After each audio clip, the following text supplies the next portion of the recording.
දෛතේරුවන් සරණයි සියලු දෙනාටම. තෙරුවන් සරණයි. ස්ක්‍රීන් එක පේනවද සියලු දෙනාටම? පේනවා මිස් පේනවා. පේනවා මිස්. පටන් ගමු. මෙතෙන් සිට ස්කන්ධ විභංගය සම්බන්ධයෙන් සාකච්ඡා කරන්නේ අපි. එතකොට අපි මේ දෙවනි සාකච්ඡාව ගිය සතියේ අපි පළවෙනි සාකච්ඡාව කරා විභංග ප්‍රකරණය ගැන. එතනදී අපි කතා කරා සංඥාපණයෙන් විභංග 18ක් තිබෙන බවත් ඒ විභංග මොනවද කියන එක නාමිකව සහ සංක්ෂිප්ත වශයෙන් විභංග 18 පිළිබඳව සාකච්ඡා කරා.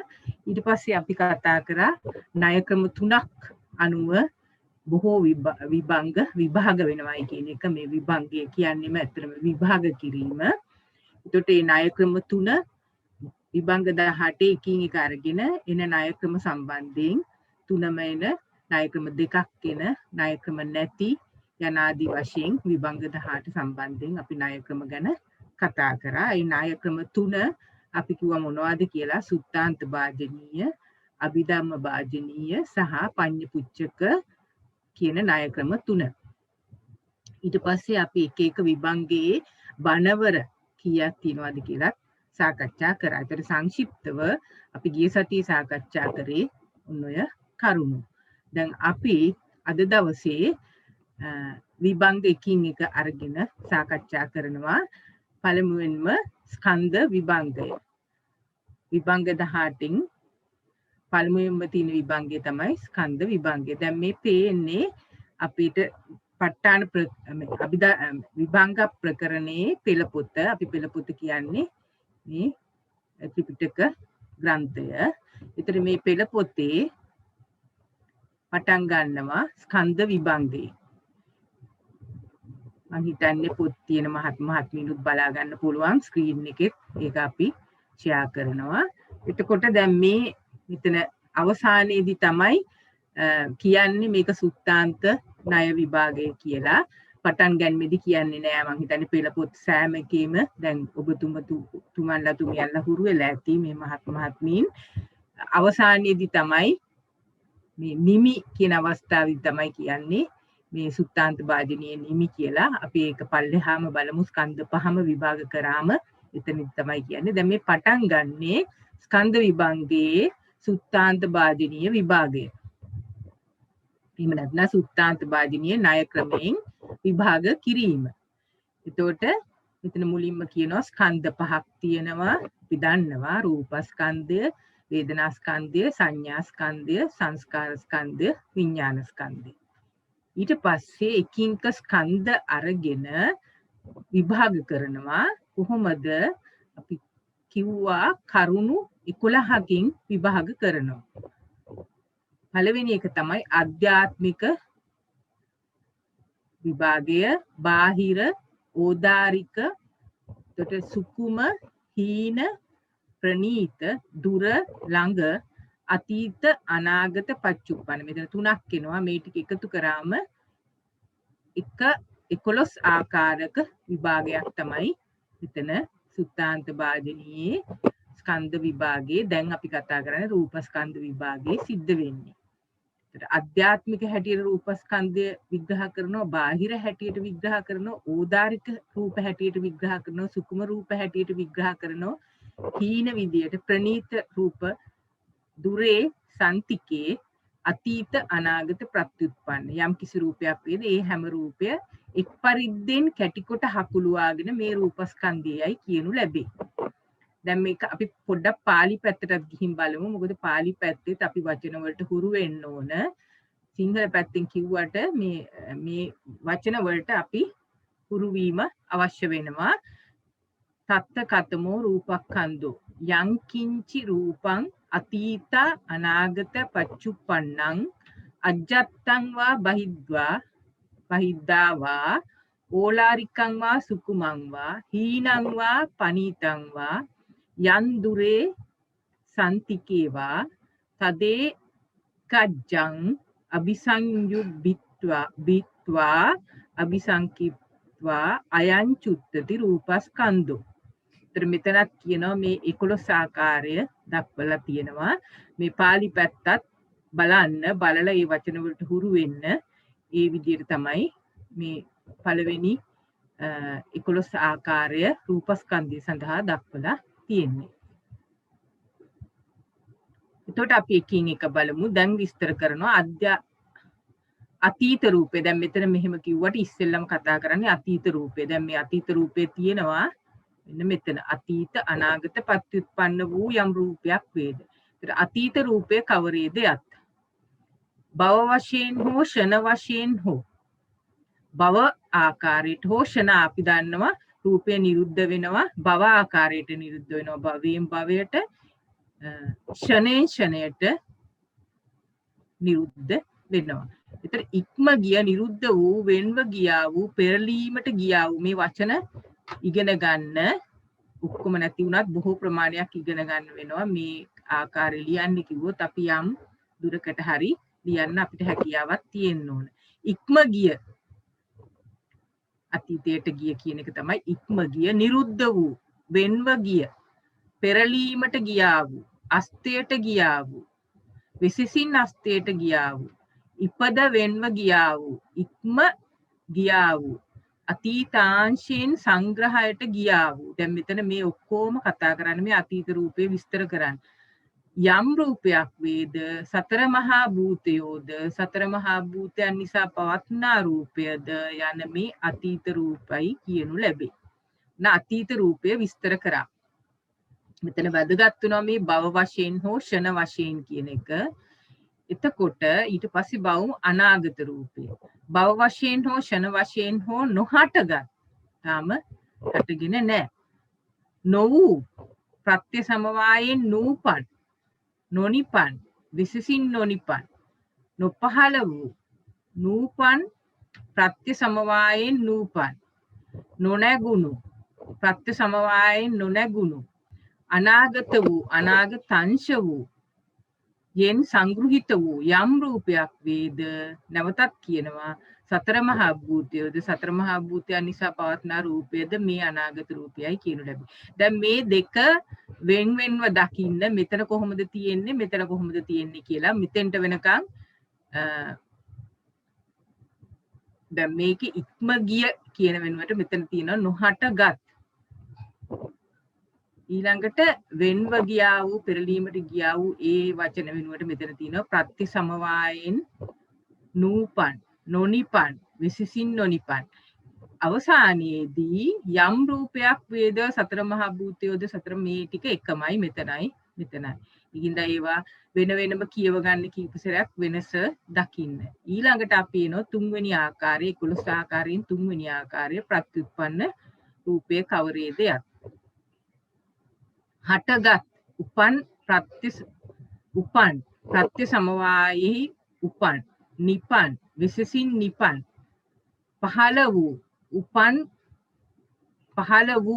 උපන් ප්‍රත්‍ය සමවායෙහි උපන් නැගුණු ප්‍රත්‍ය සමවායෙන් නැගුණු වර්තමාන වූ වර්තමානාංශයෙන් සංග්‍රහිත වූ යම් රූපයක් වේද සතර මහා භූතයෝ මේ ටිකේ ඉස්සෙල්ලා කතා කරපු විදිහටම විස්තර කරනවා. ওই ටික තමයි අතීත අනාගත ප්‍රත්‍යুৎපන්න හැටියට රූප විභාගය වෙන්නේ සුත්තාන්ත ණය ක්‍රමයේ.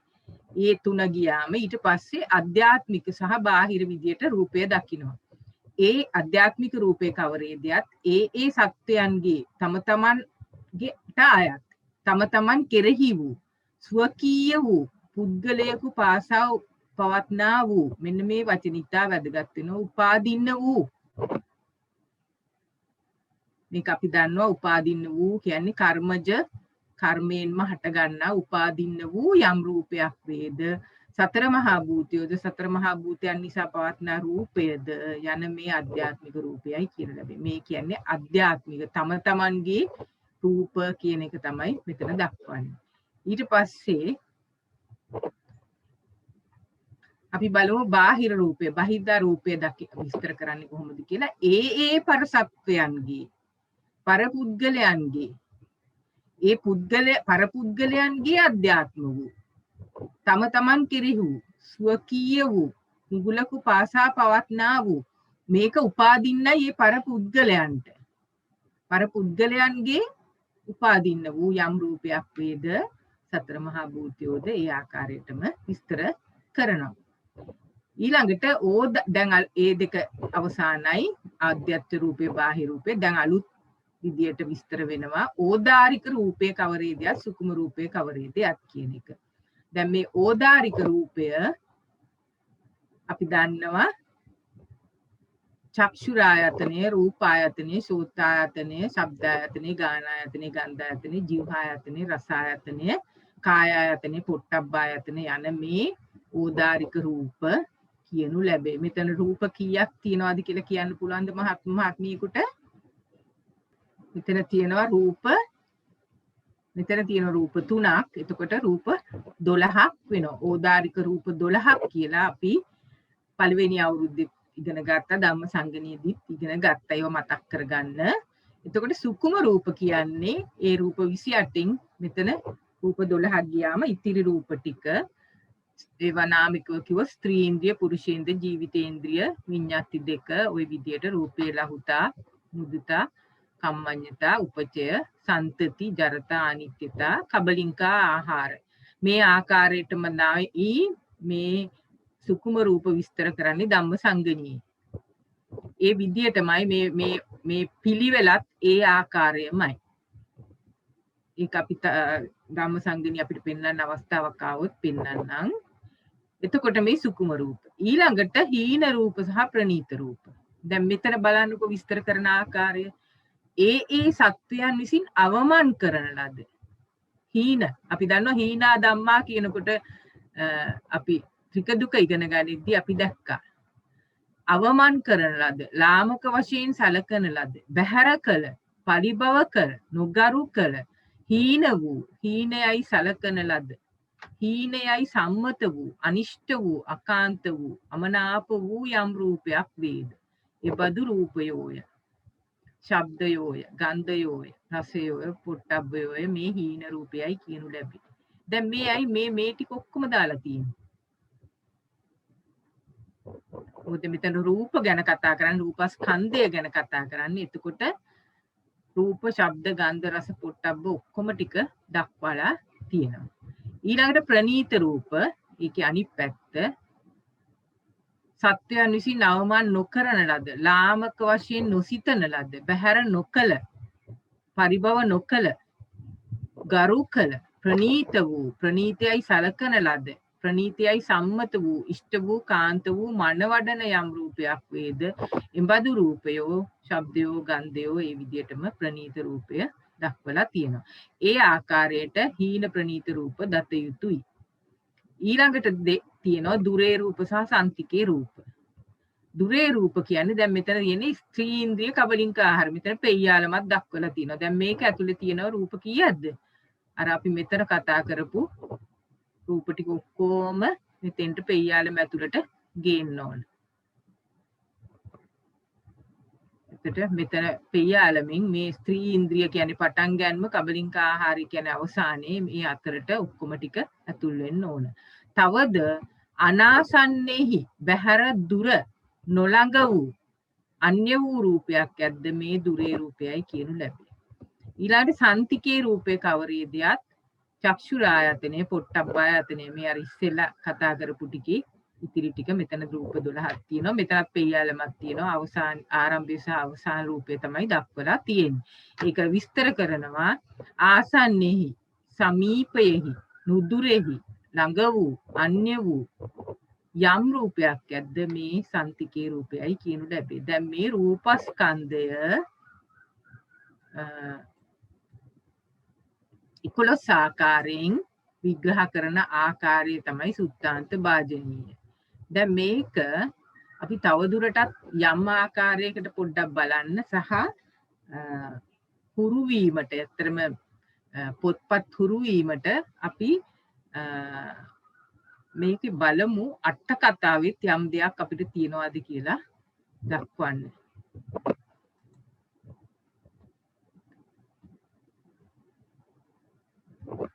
මම හිතන්නේ අට කතාව අපි සාමාන්‍යයෙන් ප්‍රකරණයේ අපහැදිලි තැන් ඉගෙන ගන්න තව දුරටත් තේරුම් ගන්න අපි අට කතාව සාමාන්‍යයෙන් කියවනවා. එතකොට මේ අට කතාවේ මම මේක දන්නේ නැති මහත්මින් ඉන්නවනම් මම මේකේ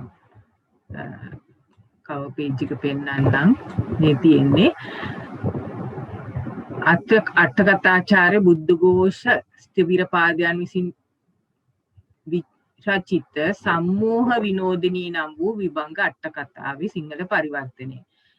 මේ විදිහට දක්වලා තිනවා. මේක බෞද්ධ සංස්කෘතික මධ්‍යස්ථානයේ ප්‍රකාශනයක්.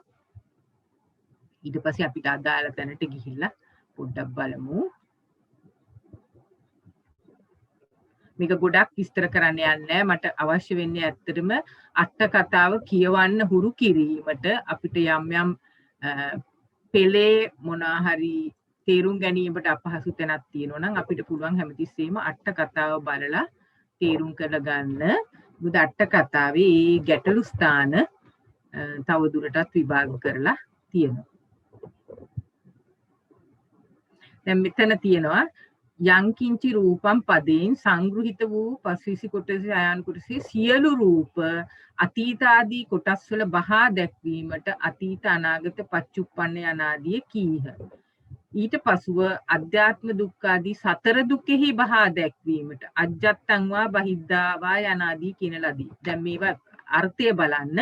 සතර දුකෙහි බහා දැක්වීමට ඊළඟට කියනවා වේදනාවද රූපය මෙනි. ඉතින් මේ විදිහට ස්කන්ධ පහම මේ විදිහටයි කියලා කියනවා. අපි තව දුරටත් බලමු. ඊළඟට දැන් මෙතන බලන්න අතීත අනාගත පච්චුප්පන්න කියන එක විස්තර කරනවා. දැන් අපි පෙළේ දැක්ක යම් ආකාරයකට විස්තර කරලා තිනවා. මෙතන ඊට වැඩි ගැඹුරු විස්තරයක් දෙනවා. මම මේක ගොඩක් දුරට කියන්නේ නැහැ. මොකද අපිට මේ කාලේ මදි වෙන හින්දා යම් අදහසක් ගන්න අට කතාව කියවන්න හුරුවක් එන්න එහෙම නැත්නම් කැමැත්තක් එන්න මේක බලමු. දැන් මෙතන බලන්න සුත්තාන්ත පරියායෙන් භවයෙන් වෙන් කර ප්‍රතිසන්දියෙහි සිට අතීත භවවල උපන් රූප අනන්තර භවයේ හෝ කප් කෙල 10000 ගණන් මත්තෙහි හෝ උපන් සියලු රූප අතීත නම් වේ. ෂණ වශයෙන් හෝ භව වශයෙන් කියන එක තමයි මේ දක්වන්නේ. මැඩම් පිටුව පොඩ්ඩක් කියන්න පුළුවන්. හරි.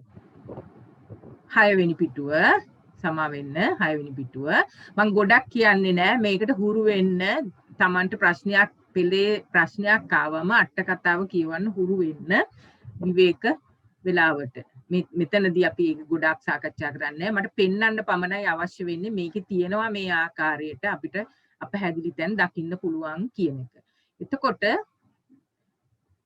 මේ ෂණ තුනට පැමිණ නිරුද්ධ වූ රූපය සමීපෙහි හෝ අතීත කප් කියලා 10000 ගණන් මතුවේහි හෝ නිරුද්ධ වන්නේද ඒ සියල්ල අතීත නම් වේ. මෙතන අපි මෙතන කතා කරේ නෑ නේද? චුති පටිසන්ධි අතරෙහි උපදින රූප හෝ අනන්තර භවයේ හෝ කප් කියලා 10000 ගණන් මතුවේහි උපදින පහළවන සියලු රූප අනාගත නම් වේ. ඔන්න අතීත අනාගත කියන එක ওই විදිහට දැක්වා ෂණ වශයෙන් හෝ භව වශයෙන්. අර වචනේ අර්ථය තියෙන්නේ මෙතන. එතකොට මේ ෂණ තුනට පැමිණි රූප මේ ෂණ තුනට පැමිණි රූප වර්තමාන වේ.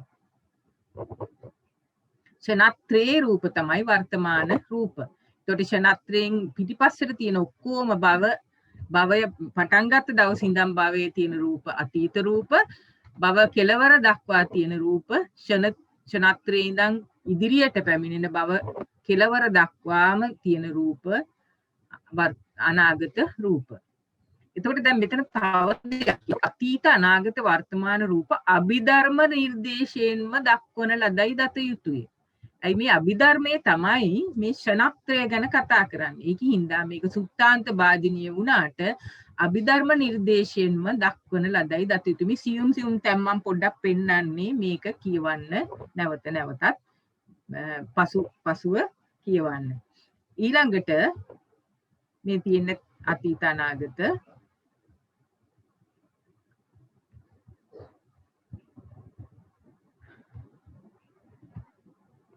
ඊට පස්සේ හීන ප්‍රනීත.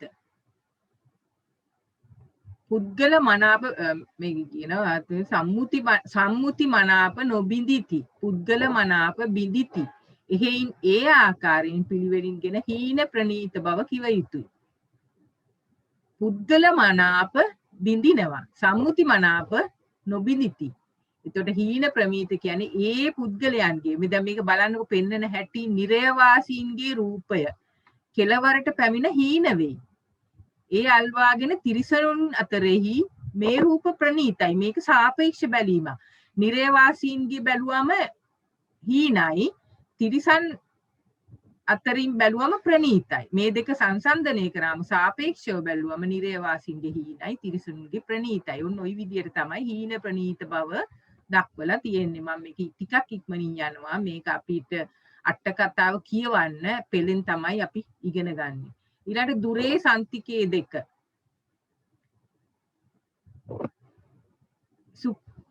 සුකුම රූප දුරේ ඕදාරික රූප සන්තිකේ. මේක මම හිතන්නේ අපි දන්නවා පළවෙනි අවුරුද්දේ සුකුම රූප තමයි දුරේ කියන්නේ. මෙන්න මේක හිඳයි දුරේ කියන්නේ අල්වා ගැනීමට අපහසු යන අර්ථයෙන් හා ලක්ෂණ දැන ගැනීමට අපහසු වෙයි. වැදගත්ම දේ තමයි මේ ලක්ෂණ දැන ගැනීමට අපහසු වෙයින් සුකුම රූප දුරේයයි කියනු ලැබේ. අල්ලා ගැනීමට පහසු යන අර්ථය හා ලක්ෂණ පහසුවෙන් දැනගත හැකි නිසා ඕදාරිකයයි කියනු ලැබේ. ඔන්න ඇයි සුකුම රූප ඕදාරික රූප කියන්නේ කියලා විස්තර කරනවා. ඔය ආකාරයට මේක කියවලා බලන්න රූපස්කන්ධ මේ රූපස්කන්ධ විභාගය. ඊට පස්සේ අපි විභංග ප්‍රකරණයට නැවත යමු. හරි වේදනාස්කන්ධය දැන් අපි දැන් රූපස්කන්ධයේ 11 ආකාර විභාගය යම් දුරකට යම් ප්‍රමාණයකට අපි තේරුම් ගන්න මහන්සි අරගෙන ඒක අවසන් කරා. දැන් ඊළඟ දෙවනි ස්කන්ධය වේදනාස්කන්ධය. මේ සුත්තාන්ත වාදිනේදී ස්කන්ධ පංචකයම විග්‍රහ වෙන්නේ විභාග වෙන්නේ මේ 11 ආකාරයට. මෙතනදී මම තව කරුණක් කියන්නම්. මේ 11 ආකාර විභාගය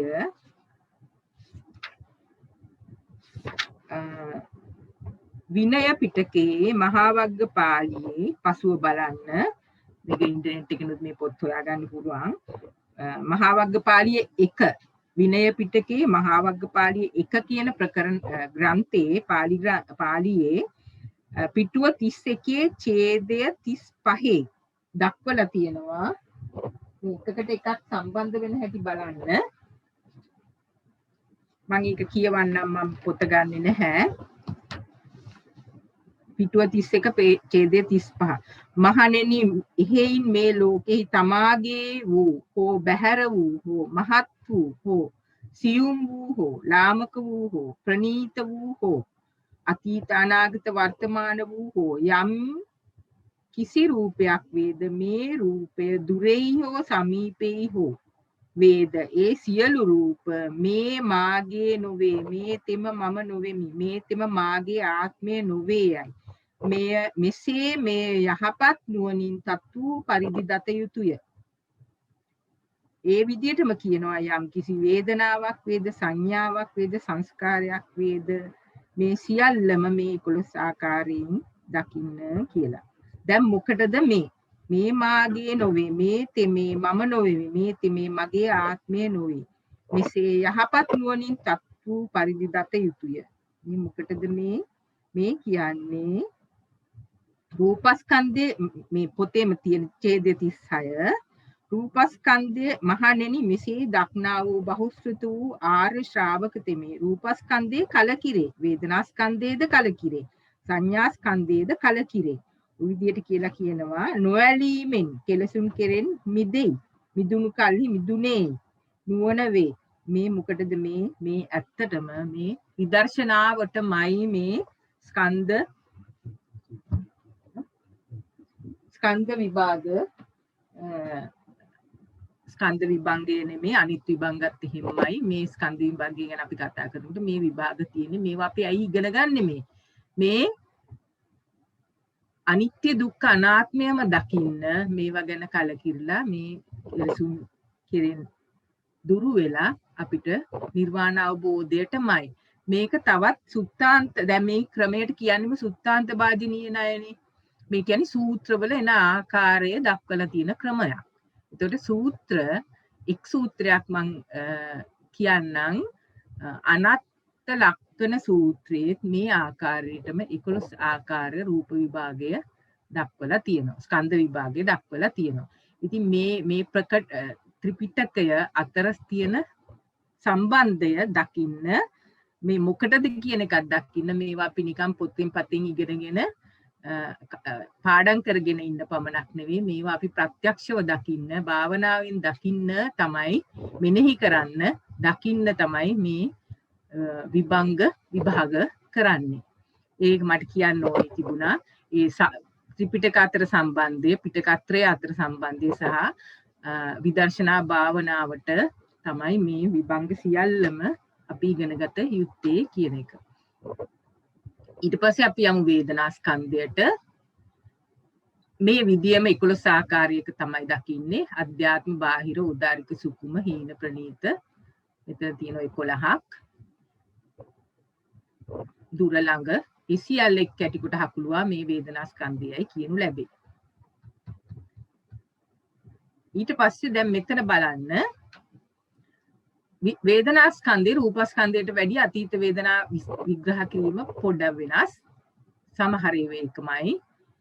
ඉක්ම ගියා වූ, නිරුද්ධ වූ, පහව ගියා වූ, විපරිත වූ, අස්තේට ගියා වූ, විසිසින් අස්තේට ගියා වූ, ඉපද පහව ගියා වූ. මේ ඔක්කොම අර ඉස්සෙල්ලා අපි රූප ස්කන්ධය දැක්කා වගේමයි අතීතාංශයෙන් සංග්‍රහිත වූ යම් වේදනාවක් වේද.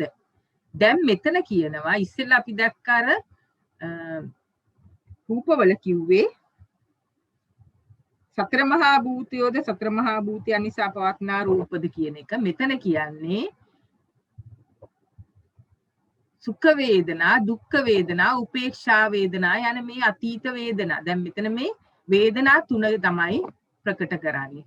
අතන අපි රූපවලදී සතර මහා භූත සහ උපාදා රූප කියන එක ප්‍රකට කරා. වේදනාවේදී ප්‍රකට කරන්නේ සුඛ වේදනාව, දුක්ඛ වේදනාව සහ උපේක්ඛා වේදනාව.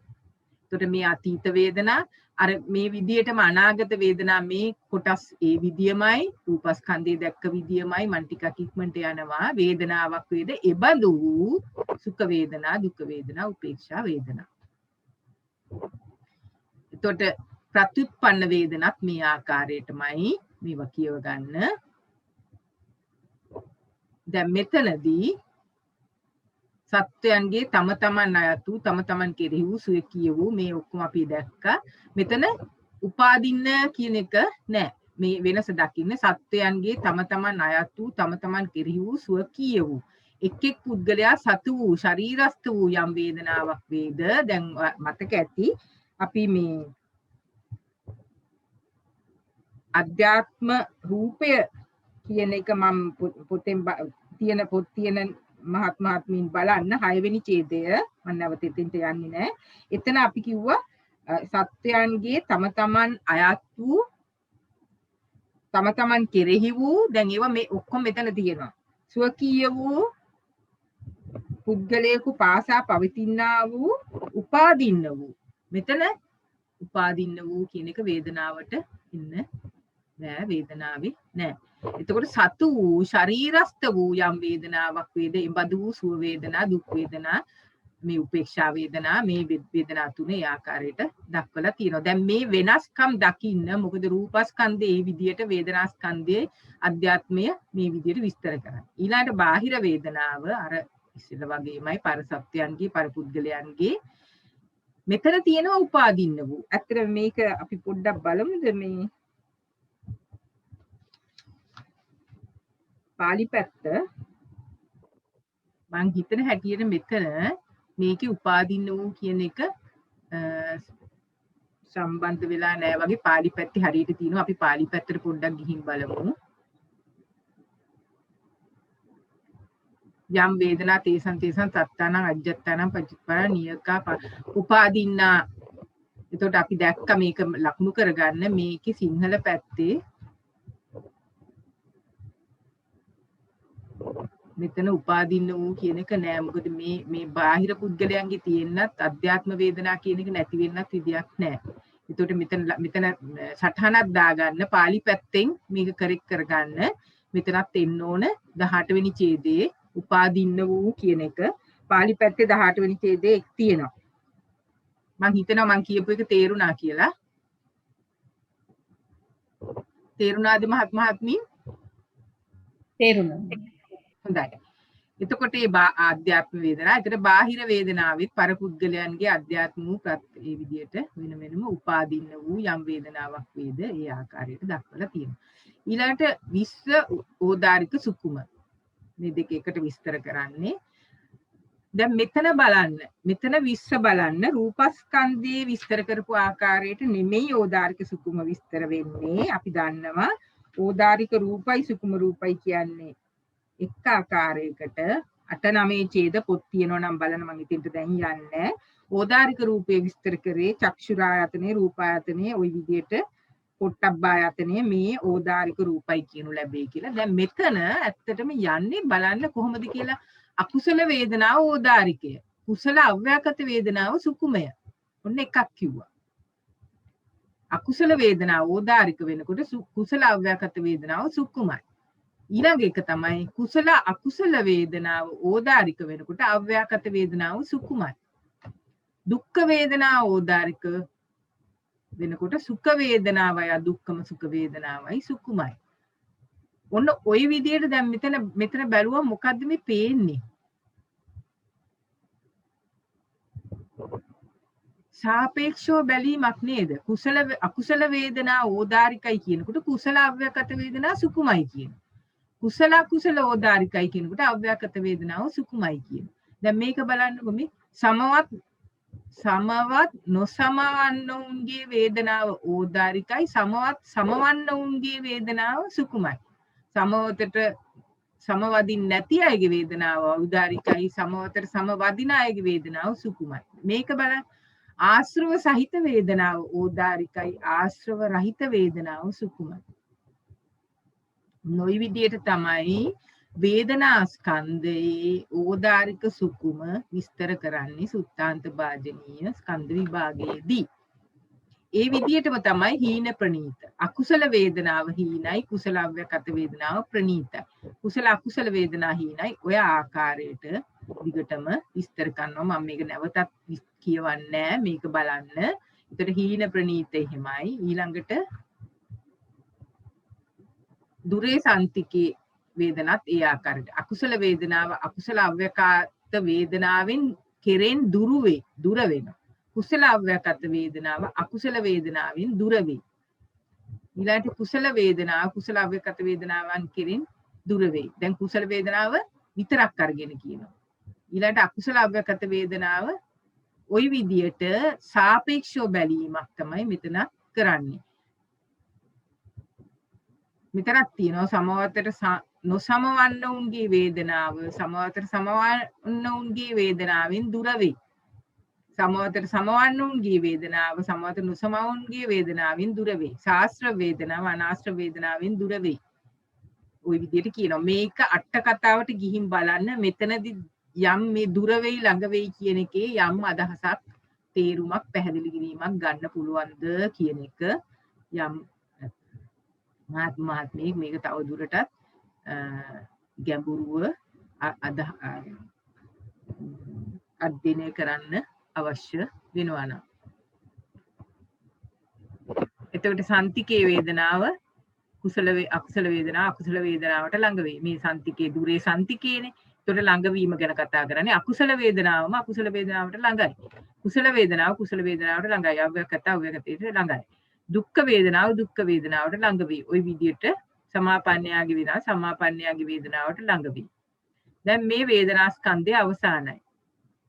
දැන් සංඥා ස්කන්ධේ පටන් ගන්න යන්නේ. දැන් මෙතෙන්ට වෙනකන් යම් ගැටලුවක් ප්‍රශ්නයක් තියෙනවා නම් එහෙම නැත්නම් එකතු කරන්න යමක් තියෙනවා නම් අපි පොඩි වෙලාවක් සාකච්ඡා කරමු. දැන් මහත්මියකට යම් දෙයක් කියන්න තියනවාද එකතු කරන්න තියනවාද? මේවා කලින් කියවගෙන එන්න නැත්නම් ඇත්තටම අර මම මේ ස්කයිප් ගෲප් එකටත් මේ සමහර දේවල් දැම්මා. මේවට හුරු වෙලා කලින් කියවගෙන යම් තරමකට හෝ තේරුම් අරගෙන එනවා නම් පොත පරිහරණය කළා මේවා තියෙන තැන් ස්ථාන දැනගෙන එනවා නම් මේ ධර්ම සාකච්ඡාව තේරුම් ගැනීමට යම් පහසුවක් වෙයි.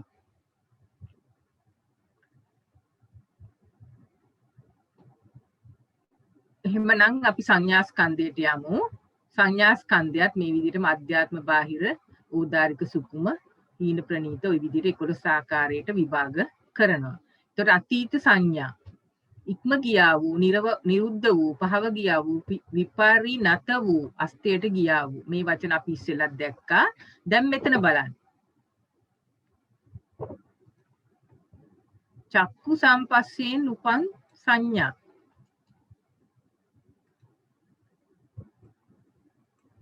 සෝත සම්පස්සේ ගාන සම්පස්සේ ජීවහා සම්පස්සේ කාය සම්පස්සේ මනෝ සම්පස්සේ මේක දක්වලා තියෙන්නේ අර රූප වේදනා දක්වපු ආකාරයට නෙමෙයි. දැන් අපි දැක්ක රූප එක ආකාරයකට වේදනා තුනක් හැටියට සංඥාව දක්වලා තියෙන්නේ චක්කු සම්පස්සජා සංඥා සෝත සම්පස්සජා සංඥා ගාන සම්පස්සජා ජීවහා සම්පස්සජා සංඥා මනෝ සම්පස්සජා සංඥා කියන ආකාරයට මේ අතීත සංඥායි කියනු ලැබේ. උන අතීත සංඥා අනාගත සංඥා මේ ටික එකමයි. නැවතත් චක්කු සම්පස්සජා සංඥා සෝත සම්පස්සජා සංඥා මේවා බලන්න මේ අනාගත සංඥායි කියනු ලැබේ. මම මේ වෙනස් තැන් තමයි ප්‍රකට කරලා පෙන්නන්නේ අනිත්ව කියව ගන්න. ඊළඟට ප්‍රත්‍යুৎපන්න සංඥා මේකෙත් හටගත් උපන් අපි දැක්ක ප්‍රත්‍යুৎපන්න කියන්නේ මේ විදියට. ඊළඟට චක්කු සම්පස්සජා සංඥා සෝත සම්පස්සජා මේ සංඥාවට මේ ආකාරයට සම්පස්සය නිසා ඇතිවෙන සංඥාව කියන එක සම්පස්ස 6ටම දක්වලා තියෙනවා. ඊළඟට අධ්‍යාත්ම සංඥා මෙතන තියෙන උපාදින්න වූ මේක හරියට දක්වලා තියෙනවා. එතකොට නැවතත් චක්කු සම්පස්සෙන් උපන් සංඥා සෝත සම්පස්සෙන් උපන් සංඥා ඒ ආකාරයට දක්වන්නේ. ඒතර බාහිර සංඥා කියන්නේ පරපුද්ගලයන්ගේ උපාදින්න වූ ඒ පුද්ගලයන්ගේ උපාදින්න වූ ඒගොල්ලන්ගේ කර්මජව උපදින සංඥාවක් වේද ඒ චක්කු සම්පස්සජා මනෝ සම්පස්සජා ආකාරයට විස්තර කරනවා. ඊළඟට ඕදාරික සුක්කුම රූප බලන්න. දැන් මෙතන පොඩ්ඩක් වෙනස්. දැන් අපි වේදනාවේ දැක්ක ඕදාරික සුක්කුම රූප වලට වඩා වෙනස්. එතන තිබුණේ ඡේදයේ 20 පොත තියෙනවා නම් බලන්න. අකුසල වේදනාව ඕදාරික කුසල අව්‍යාකත වේදනාව සුක්කුම කියලා. මෙතන තියෙන්නේ පටිඝ සම්පස්සයෙන් උපන් වේදන සංඥාව ඕදාරිකයි අදිවචන සම්පස්සයෙන් උපන් සංඥාව සුක්කුමයි. මොනවද මේ කියන්නේ? පටිඝ සම්පස්සයෙන්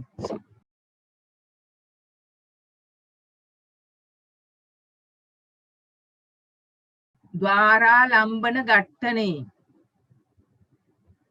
ద్వාර ඝට්ටණෙන් උපන් පටිඝ ඒ කියන්නේ පටිඝ කියලා කියන්නේ මෙතන ස්පර්ශය. පටිඝ ස්පර්ශයෙන් ద్వාරවල ස්පර්ශයෙන් උපන් සංඥාව ඕදාරිකයි අදිවචන සම්පස්සී කියන්නේ මනෝ සම්පස්සෙන් උපන් සංඥාව සුකුමයි. ඔය දෙක කම්පෙයාර් කරනවා සංසන්දනය කිරීමක් කරනවා. ඒ වගේමයි අකුසල සංඥාව ඕදාරිකයි කුසල අව්‍යාකත සංඥාව සුකුමයි. අර ඉස්සෙල්ල විදියමයි මේ ටික කුසල ඕදාරිකා දුක්ඛ වේදනාව හා සම්ප්‍රයුක්ත සංඥාව ඕදාරිකයි සුඛ උපේක්ෂා වේදනාව සම්ප්‍රයුක්ත සංඥාව සුකුමයි. දැන් මෙතන ඒවත් දක්වලා තියෙනවා ওই විදියට. දැන් මෙතන දකින්න මෙතන අර චක්කු විඥාණයෙන් ඒ ආකාරයට දක්වන්නේ විස්තර කරන්නේ නැහැ. චක්කු සම්පස්සයෙන් කියන ආකාරයට විස්තර කරන්නේ සංඥා විස්තර කරන්නේ මේ ආකාරයට. ඊළඟට හීන ප්‍රනීතත් මේ සාපේක්ෂව කියන්නේ අකුසල සංඥාව හීනයි කුසල අව්‍යාකත සංඥාව ප්‍රනීතයි. අකුසල සංඥා හීනයි අව්‍යාකත සංඥාව ප්‍රනීතයි. ওই විදියට විස්තර කරනවා. ඊට පස්සේ වේදනාව අනුවත් විස්තර කරනවා. කුසල අකුසල අනුවත් විස්තර කරනවා. වේදනාව අනුවත් විස්තර කරනවා සාපේක්ෂව බලලා ඊට පස්සේ කියනවා අසමාපන්නයාගේ සංඥාව සමාපන්නයාගේ සාස්ත්‍රව අනාස්ත්‍රවත් දක්වලා මේ හීන ප්‍රනීත සංඥා කියලා දක්වනවා. ඊළඟට දුරේ සංඥා සංතිකේ සංඥා. අර ආකාරයටමයි අකුසල සංඥාව කුසල අව්‍යාකත සංඥාවෙන් දුරයි. කුසල අව්‍යාකත සංඥාව අකුසල සංඥාවෙන් දුරයි. ওই විදිහට දක්වලා ඊළඟට වේදනාව අනුව කියනවා. දුක්ඛ වේදනාව හා සංප්‍රයුක්ත සංඥාව සුඛ උපේක්ෂා වේදනාව හා සංප්‍රයුක්ත සංඥාවෙන් දුරයි. සුඛ උපේක්ෂා වේදනාවෙන් හා සංප්‍රයුක්ත සංඥාව දුක්ඛ වේදනාව හා සංප්‍රයුක්ත සංඥාවෙන් දුරයි. වේදනානුවත් මේ විදිහට දක්වනවා. ඊළඟට අසමාපන්නයාගේ සංඥාව සමාපන්නයාගේ සංඥාවෙන් දුරයි. සමාපන්නයාගේ සංඥාව අසමාපන්නයාගේ සංඥාවෙන් දුරයි. මේ විදිහට දක්වලා ඊට පස්සේ ආශ්‍රව විදිහට පෙන්වනවා. සාශ්‍රව සංඥාව අනාශ්‍රව සංඥාවෙන් දුරයි. අනාශ්‍රව සාශ්‍රවයෙන් දුරයි. මේ දුරේ සංඥා කියයි.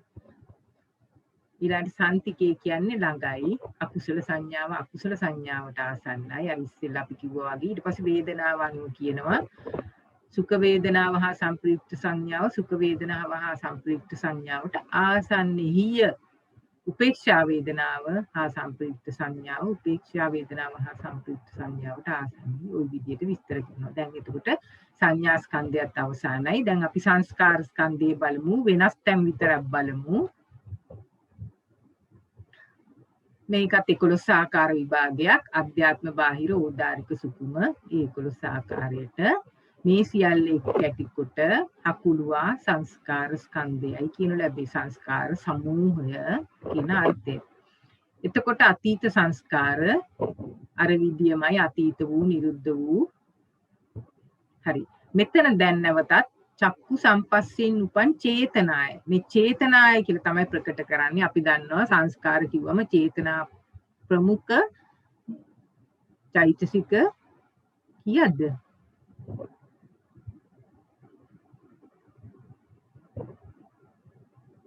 චේතනා ප්‍රමුඛ චෛතසික වේදනා සංඥා හැර චෛතසික 50ක් තියෙනවා නේද සංස්කාර ස්කන්ධේ.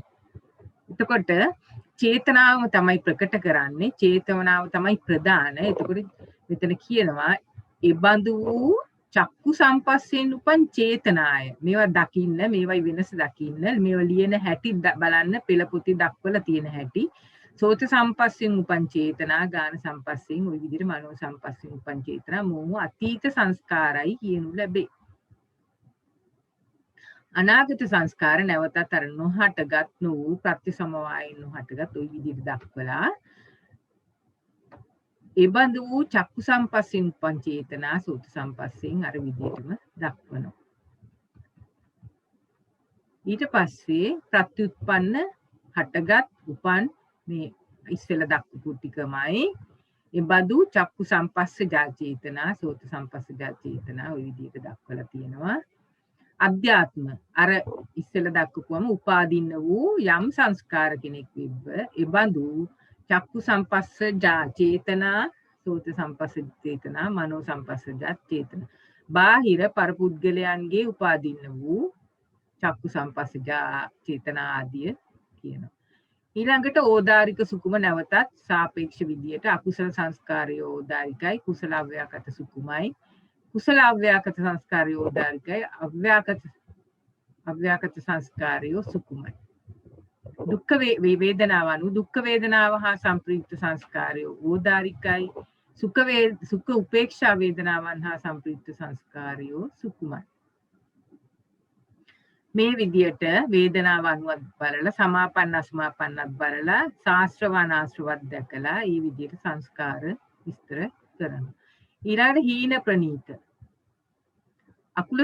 අකුසල සංස්කාරය හීනයි කුසල අව්‍යාකත ප්‍රනීතයි ඔය විදියට. ඊළඟට වේදනාව අනුව දුක්ඛ වේදනාව හා සංප්‍රයුක්ත සංස්කාරය හීනයි සුඛ උපේක්ෂා වේදනා සංප්‍රයුක්ත සංස්කාරය ප්‍රනීතයි සමාපන්න අසමාපන්න ශාස්ත්‍රවානාශ්‍රවත් දක්වනවා.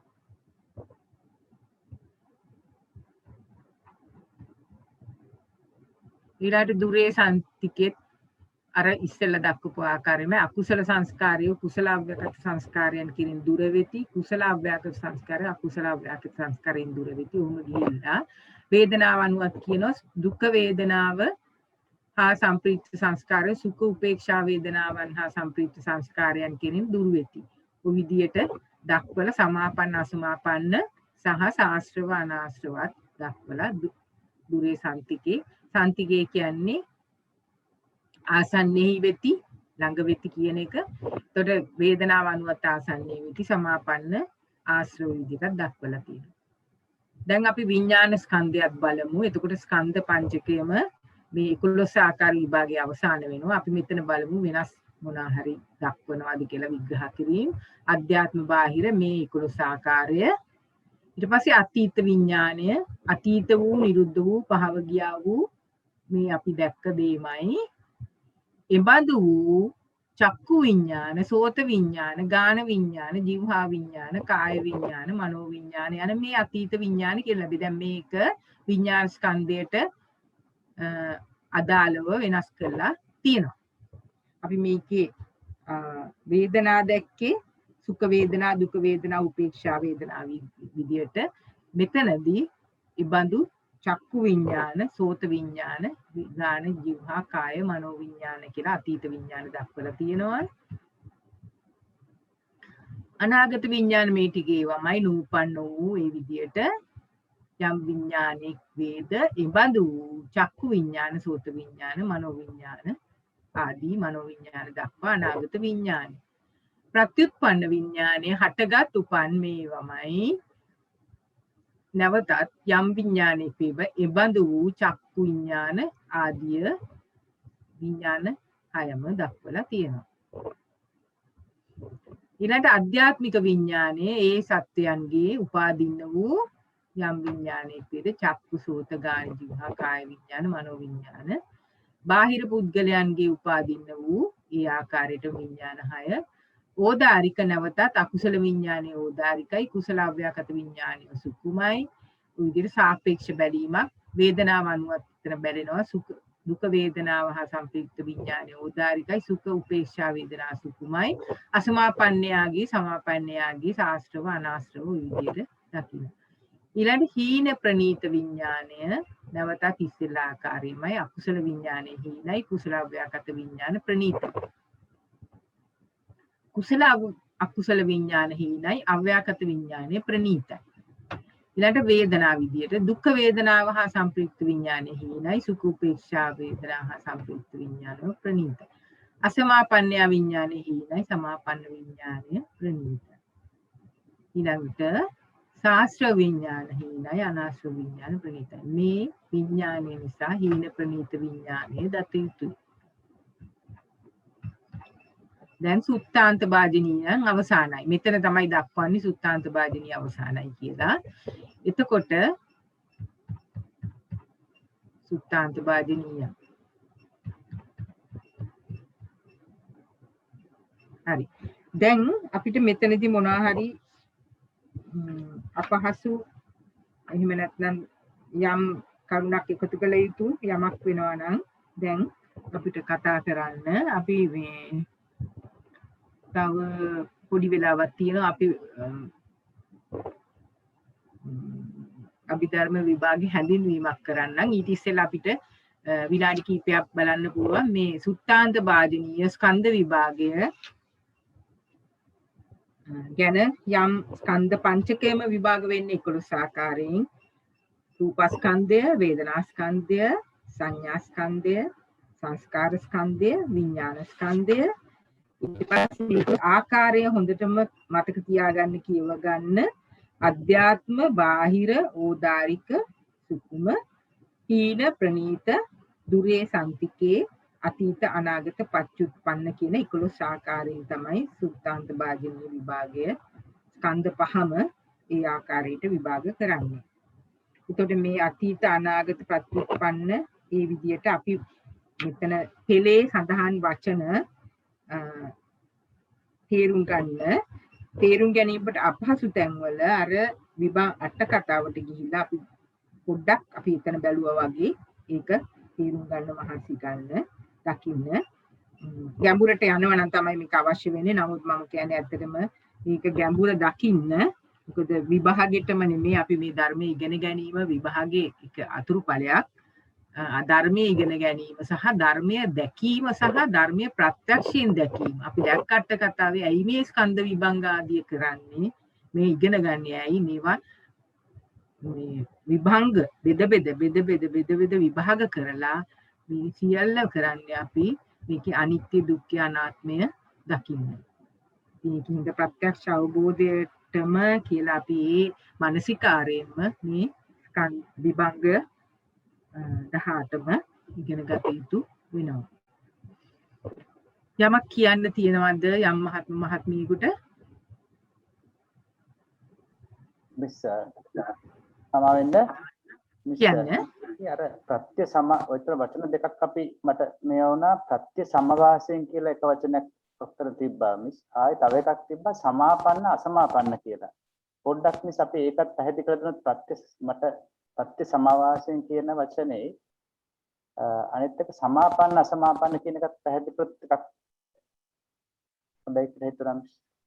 ප්‍රත්‍ය සමවාසයෙන් කියලා කියන්නේ නිකන් මේ ප්‍රත්‍යයෙන් හට ගන්න හේතුකින් හට ගන්නා වගේ කියන තේරුමක් වගේ කියලා හිතුණා. ඉන්න ඕන අපි අට කතාවට ගිහිලා බලනවා නම් අපිට තවදුරටත් ඒක තේරුම් ගන්න පුළුවන් වෙයි. අපි දැනට මෙතන තියනවා නේද ඔබතුමා කියපු එක සමාපන්න අසමාපන්න තියෙනවා.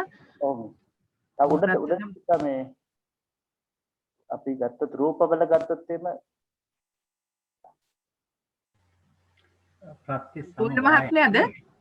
ප්‍රත්‍ය සමවායෙන් නේද එක් වචනේ. ප්‍රත්‍ය සමය. ඔව් ජයන්ත. ප්‍රත්‍ය සමවායෙන් 32 කොලම් එකේ තියෙන්නේ. 32 කොලම් එකේ එහෙම තියෙනවා ඒකේ. පහුණා මිස් ඒක පහුණා. 32 අන්තිම හරිය තියෙන්නේ අසමාන බමත් ඒක හොයන්න කියලා හිටියේ. ඔව් අසමාපන්න සමාපන්න මෙතන තියෙනවා. ප්‍රත්‍ය සමවාය මං හිතන්නේ වෙන තැනක නේද? පහුණා මිස් ඒක තව උඩ තියෙනවා. පච්චේද අංකය කියනවාද මහත්මයා? උඩට යන්න ඕනේ මම දැක්ක එක තියෙනවා. මෙතන තියෙනවා හරි. මම ඒක ලකුණු කරලා පෙන්නන්නම්. ප්‍රත්‍ය සමවායෙන් නැගුණු. මේක කියන්නේ ඇත්තටම ප්‍රත්‍ය මේ කියන්නේ ප්‍රත්‍ය. අපි අර ප ဋ ාණි කියන ප්‍රත්‍ය මේ හේතු කියන්නේ හේතු ප්‍රත්‍ය නෙමෙයි. මේ හේතු වලින් මේ කරන කොටගෙන නැගුණු කියන එහෙම නැත්නම් උපන් කියන එක තමයි ප්‍රත්‍ය සමවායෙන් උපන් කියන්නේ. අනිත් එක තමයි ඔබ ජයන්ත මහත්මයා මේකට වෙනත් දෙයක් කතා කරන්න තියෙනවද? එහෙම නැත්නම් කළුගෝවිල මහත්මයා? ඒකේ මේ ප්‍රත්‍ය සමවායෙන් කිව්වම මිස් මේ ප්‍රත්‍ය ගොඩක් එකතු වෙලා වෙන්නත් පුළුවන් කියලා වගේ හැඟීමක් තිබුණා. ඇත්තටම එක ප්‍රත්‍යක් නෙමෙයිනේ නේද? ඇති වෙන කියන එක වගේ. ඔව්. එක ප්‍රත්‍යක් නෙමෙයි ඕනම මේ නාම රූප ධර්ම උපදින්න ප්‍රත්‍ය බොහෝ සංඛ්‍යාවක් ඒ ප්‍රත්‍ය ශක්තිය දෙනවා. එතකොට ප්‍රත්‍ය සමවායෙන් කියන්නේ ඒ ප්‍රත්‍ය කරන කොටගෙන උපන් කියන එක සහ අනිත් එක සමාපන්න අසමාපන්න මිස්. සමාපන්න අසමාපන්න විතර තියෙනවා. සමාපන්න කියන්නේ අසමාපන්න. ඔව් මෙතන සමාපන්න කියන්නේ සමාපත්තියට සමවැදුණු අසමාපන්න කියන්නේ සමාපත්තියට සම. අපි මේක අට කතාවෙත් පොඩ්ඩක් බලමුද තියනවාද කියලා. මිස් හරි මිස් ඒ මිස් කියපු එක ගොඩක් හරිය. සමාපන්න කියන්නේ සමාහිත ඒ කියන්නේ සමාධිගත කරගත් කෙනෙක් වගේ. අසමාපන්න කියන සමාධිගත කරගත්තේ නැති කෙනෙක් වගේ අර්ථය තමයි ඉන්නේ. ඒක ඇතිනම් මිස් අපි එතනින් දකින්න බොහොම පිං සමාපන්න කියන්නේ ඒ සමාධිගත ඒ කියන්නේ සම භාවනාවෙන් සමාධිගත චිත්තයක් ඇති සමාධිගත චිත්තයක් නැති කියන එක. ඒතර මේක අපි දකින්නෙත් මේ බලන්න අසමාපන්නයාගේ සංඥාව ඕදාරිකයි සමාපන්නයාගේ සංඛ්‍යාව සූක්ෂමයි සුකුමයි. ඒ විදිහට තමයි අපිට දකින්න තියෙන්නේ. හොඳයි ඒක මතු කරාට බොහොම පිං වෙනත් මොනවා හරි හරි කොහොම පිං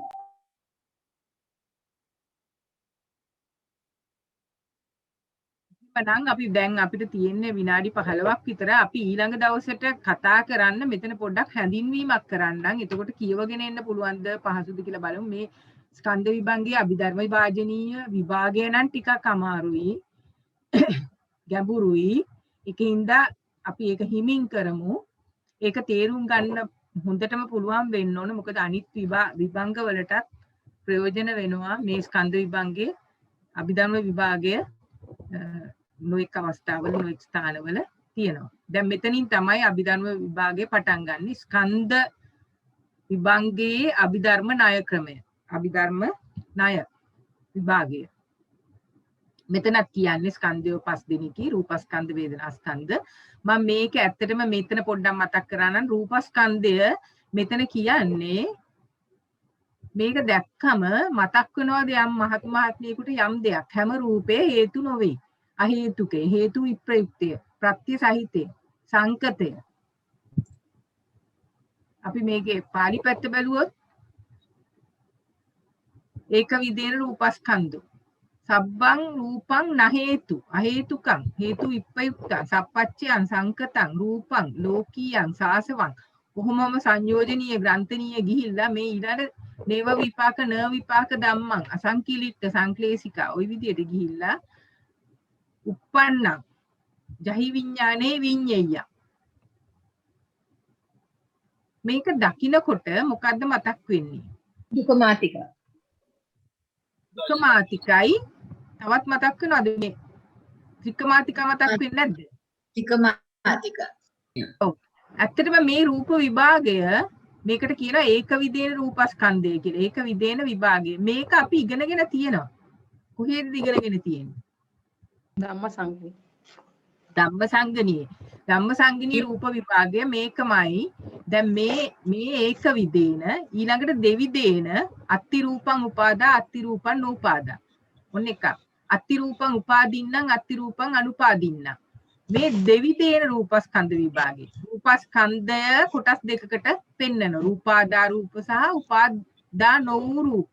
උපාදින්න රූප අනුපාදින්න රූප. ওই විදිහට මේකත් මේ විදිහට දක්වලා තිනවා. අපි මේවා දැක්කා. අපි මේවා ඉගෙන ගත්තා. එතකොට ත්‍රිවිධේන රූප ස්කන්ධෝ යන්තං රූපං අජ්ජත්තිකං තං උපාදා යන්තං රූපං බාහිරං තං අත්ති උපාදා අත්ති නූපදා. ඔන්න කොටස් තුනකට බෙදුවා ත්‍රිවිධේන. ওই විදිහට මේකේ යන්න සිංහල පැත්ත බැලුවොත් රූප විභාගයේ එක් අයුරකින් රූපස්කන්ධය වෙයි. ද්විප්‍රකාරයෙන් රූපස්කන්ධය වෙයි. ත්‍රිප්‍රකාරයෙන් රූපස්කන්ධය වෙයි.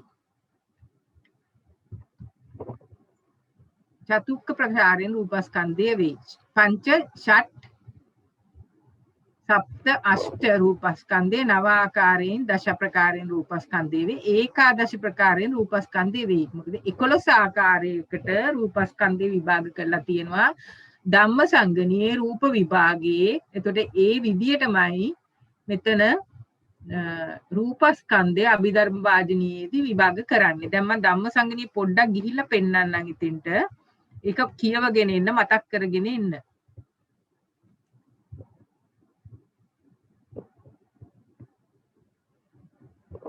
මෙන්න මේ ධම්මසංගණිය පේන්නේ ධම්මසංගණිය 587 ඡේදය එක කොටසකින් රූපස්කන්ධය වෙයි. න හේතු අහේතුක හේතු මේ එක. ඊළඟට දෙකොටසකින් රූපස්කන්ධය වෙයි. උපාදා රූපයක් ඇත උපාදා නොවූ රූපයක් ඇත. උපාදින්න අනුපාදින්න මේක යනවා මතක් කරගන්න ප්‍රකීර්ණක දුක 14යි වස්තු දුක 25යි ආරම්මන දුක 25යි මේ අපි දෙවෙනි අවුරුද්දේ ඉගෙන ගත්තේ ඒවා ප්‍රකීර්ණක දුක 14යි මේකමයි ආරම්මන දුක සිංහල පැත්ත ආයතන දුක 10යි ධාතු දුක 10යි ඉන්ද්‍රිය දුක 8යි සුකුම රූප දුක 12යි ඔන්න ද්වික ආකාරයට දෙආකාරයකින් රූප මෙතන ඔක්කොම කීයක් තියෙනවද කියලා මතකද 104යි 104 ආකාරයකින් ධම්මසංගණියේ රූප විභාගය වෙනවා. එතකොට අභිධර්ම වාජනීයේ රූප විභාගය ධම්මසංගණී ආකාරයමයි. මේවා මතක් කරගෙන ඉන්න. ඊළඟට තුන් කොටසකින් යම් අධ්‍යාත්මික රූපයක් වේදේ උපාදා රූපයි යම් බාහිර රූපයක් වේදේ උපාදාය වූයේත උපාදා නොවූයේත ඔන්න කොටස් තුනයි. ඊළඟට මේකත් යනවා 100 කීයක්ද? 33ක්. 103ක්. 103 ආකාරයකට. ඒවා ගොඩක් විස්තර කරන්න යන්නේ නැහැ. මෙතන මේ විභංග ප්‍රකරණේ ස්කන්ධ විභංගයේ අභිධර්ම වාජනීය රූපස්කන්ධ විභාගයේ කියන්නේම ධම්මසංගණීය ආකාරයට දත යුතුයි කියනවා එච්චරයි.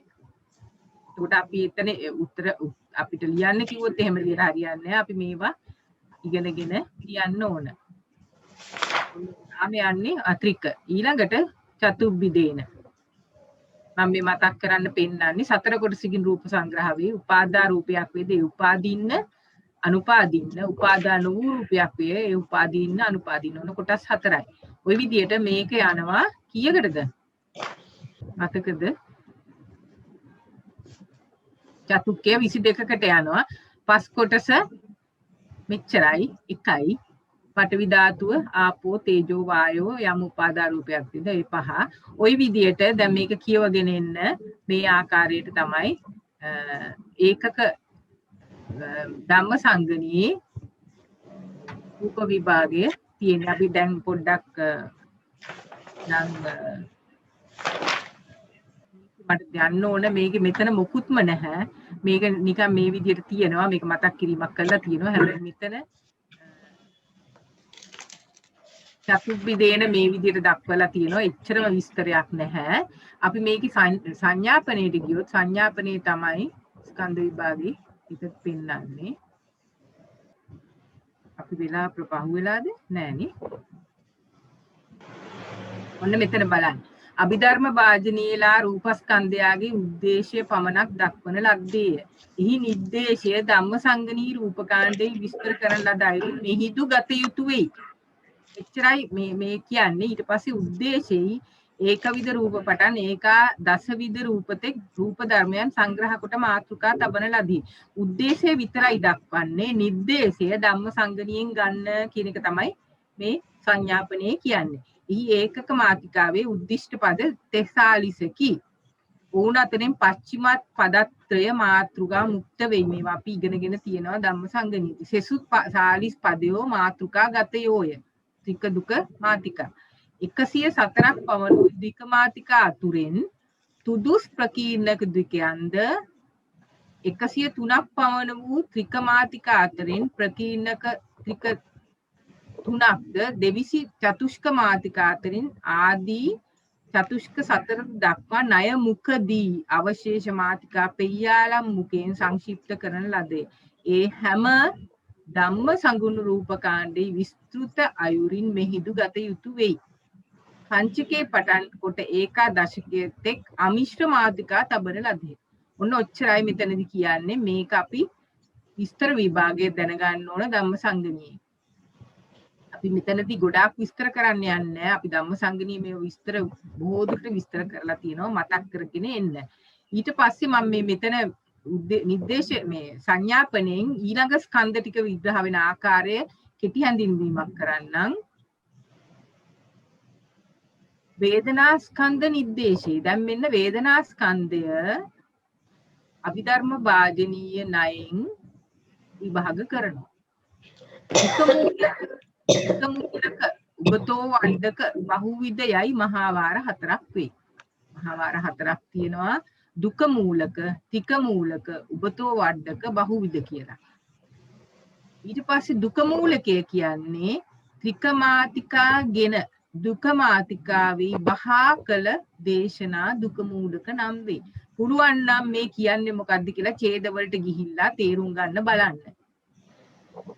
ඊට පස්සේ තිකමූලික කියන්නේ මොකද්ද කියනවා. ද්විකමාතිකාගෙන තිකමාතිකාවේ බහා කළ දේශනා තික මූලක නම් වේ. ඔන්න දුක මූලක ගැන කිව්වා, තික මූලක ගැන කිව්වා. ඊළඟට උබතෝ වඩක කියන්නේ ද්විකතික මාතිකා දෙපසින් වඩා කළ දේශනා උබතෝ වඩක නම් වේ. අපි ගිය සතියේ කෙටියෙන් කිව්වා. අවසානයේ සප්තවිද දැන් මහාවාරයෙන් බහුවිධ වාරයේ තමයි මේ කතා කරන්නේ. සප්තවිද, චතුර්විංශත්විද, තින්ශත්විද, බහුවිධ යන සතර අයුරකින් දක්වන ලද්දේ බහුවිධ වාරයේ වේ. බහුවිධ කියන මහාවාරයේ නැවතත් හතරකට බෙදෙනවා. සප්තවිද, චතුර්විංශත්විද, ත්‍රිංශත්විද, බහුවිධ කියලා. ඊට පස්සේ දැන් මේකේ කියනවා මේ කොහොමද මේ බහාලන්නේ කියලා. ද්වික මූලිකෙහි යථායෝග විසින් ලැබෙන 50 ද්වික ධර්මයන් ගෙන යහා සමග ත්‍රිකමාතිකාවෙහි වේදනා ධර්ම ගන්නේ 52 ධර්මයක්. ත්‍රික ධර්ම වේදනයි ප්‍රීති සනිදස්සනයි හැර 19ක් ගන්න ත්‍රික ධර්ම. එතකොට දුක්ඛ මාතිකා ගෙන ත්‍රික මාතිකාවෙහි වෙන වෙනම යොදා. ද්විතීය දුක්ඛ පඨමතික යෝග වාර ආදී විසින් 950 වාරයක් කියන ලද මේ වේදනා ස්කන්ධය 950 ආකාරයකට දකිනවා. එතකොට ඒ තමයි ද්වික මූලිකය. අපි මේවා බලමු, මේවා තේරුම් ගන්න මේ ඡේදවලට ගිහිල්ලා ඊළඟට මම මේ සංක්ෂිප්තව කියන්නේ ත්‍රික මූලිකෙහි දැන් ද්වික මූලිකය මේ කියන්නේ. ඊළඟට ත්‍රික මූලිකය ගැන විස්තර කරනවා. ත්‍රික මූලිකයේදී කරන්නේ 19 ත්‍රික ධර්මයන්. අර මෙතන කියපු 19ම අරගෙන එක් ත්‍රිකය හා සමග ලබ්‍යමාන 50 ද්වික ධර්මයන්. මෙතන කියපු 50 ද්වික ධර්ම අරගෙන ත්‍රිකයේ බහලනවා ද්වික එක එක. බහලා පඨම ද්වික ද්විතීය ওই විදියට 950 වාරයක් කියලාද. මෙතනත් 950යි, මෙතනත් 950යි. ඊට පස්සේ උබතෝ වඩක කියන මහා වාරේ 19 ද්වික ධර්මයන්. ද්වික ධර්මයන් 19යි, 19 ත්‍රික ධර්මයන්. ත්‍රික ධර්මයයි 19යි යොදලා ද්විතීය දුක පඨමතික යෝග වාර ආදී විසින් 19 වාරයක්. මෙතන තියෙන 21 වාරය. මෙතන 950යි, මෙතන 950යි, මෙතන 21යි. ඊළඟට බහුවිදේ වාර 4ක් අපි දැක්කා. සප්තවිද වාරේ ත්‍රික ධර්ම 19 සතර භූමි එක්ක යොදලා 19 වාරයක් 19 වාරයක් කියනවා.